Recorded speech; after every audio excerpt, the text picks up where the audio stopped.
सोचिए, क्या हो अगर रात को आसमान में चमकने वाला हमारा चांद बस अचानक गायब हो जाए। ये सिर्फ कोई सोचने वाली बात नहीं है, बल्कि एक ऐसा साइंटिफिक सफर है जो हमारी दुनिया की पूरी तस्वीर ही बदल सकता है।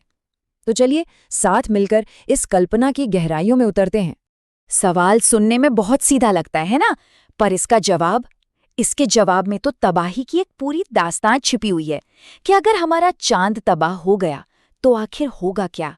चलिए इस कॉस्मिक घटना के एक एक पल को जरा करीब से देखते हैं। तो इस पूरी कहानी को हम 5 हिस्सों में देखने वाले हैं। सबसे पहले हम समझेंगे कि चांद को तबाह करने की फिजिक्स क्या है। फिर देखेंगे कि चांद के बिना हमारी जिंदगी कैसी होगी। उसके बाद एक बहुत ही डरावनी सिचुएशन को इमेजिन करेंगे जब चांद धरती से टकराने वाला हो। चौथे हिस्से में एक जबरदस्त ट्विस्ट आएगा और आखिर में हम ये चेक करेंगे कि ये जो पूरी कल्पना है इसमें सच्चाई कितनी है। तो ठीक है, शुरू करते हैं। सबसे पहली बात जो समझनी जरूरी है वो ये कि चांद को पूरी तरह से खत्म कर देना ये कोई बच्चों का खेल नहीं है।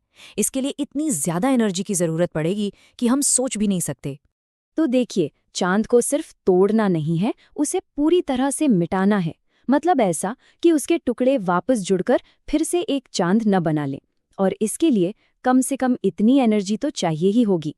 इसे कहते हैं चांद की ग्रेविटेशनल बाइंडिंग एनर्जी। अब ये नंबर बहुत बड़ा है, पर सवाल ये है कि इसका असल में मतलब क्या है। चलिए इस विशाल नंबर को थोड़ा आसान बनाते हैं। जार बॉम्बा के बारे में तो सुना ही होगा, इंसानों का बनाया सबसे ताकतवर न्यूक्लियर बम।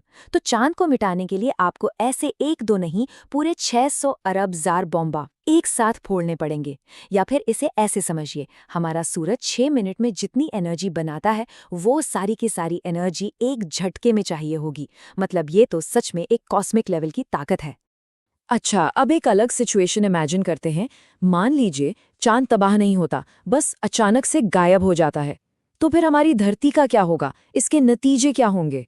देखिए, चांद का काम सिर्फ रात में रोशनी देना नहीं है, वो हमारी धरती के बैलेंस के लिए बहुत बहुत जरूरी है।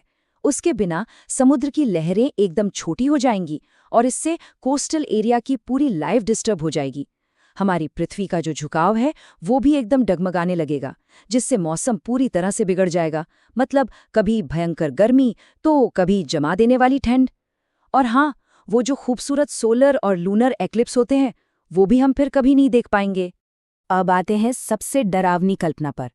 सोचिए, अगर कोई अनजानी ताकत चांद को उसके ऑर्बिट से धकेलकर सीधा हमारी पृथ्वी की तरफ भेज दे। टक्कर तो बात की बात है, असली तबाही तो उसके आने के रास्ते में ही शुरू हो जाएगी। जैसे जैसे चांद हमारी तरफ बढ़ेगा, उसकी ग्रेविटी धरती पर कहर बरपाना शुरू कर देगी। पहले तो समुद्र की लहरें 5 मीटर तक ऊंची उठेंगी और बड़े बड़े शहरों को डुबो देंगी। फिर जब वो और पास आएगा तो यही लहरें 30 मीटर तक ऊंची हो जाएंगी। मतलब सुनामी से भी कई गुना ज्यादा खतरनाक। और आखिर में चांद का खिंचाव इतना बढ़ जाएगा कि वो धरती की जमीन को ही खींचने लगेगा, जिससे पूरी दुनिया में भूकंप आएंगे और ज्वालामुखी फटने लगेंगे। लेकिन कहानी में यहाँ एक बहुत बड़ा साइंटिफिक ट्विस्ट है। मजे की बात यह है कि चांद शायद कभी धरती से टकरा ही नहीं पाएगा। क्यों?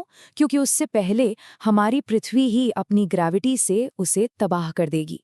और ये सब होगा रोश लिमिट की वजह से। इसे आप एक तरह की इनविजिबल डेंजर लाइन समझ सकते हैं। जैसे ही चांद धरती से करीब 18,000 किलोमीटर की दूरी पर इस लाइन को क्रॉस करेगा, धरती का जो टाइडल फोर्स है वो चांद की अपनी ग्रेविटी से कई ज्यादा पावरफुल हो जाएगा।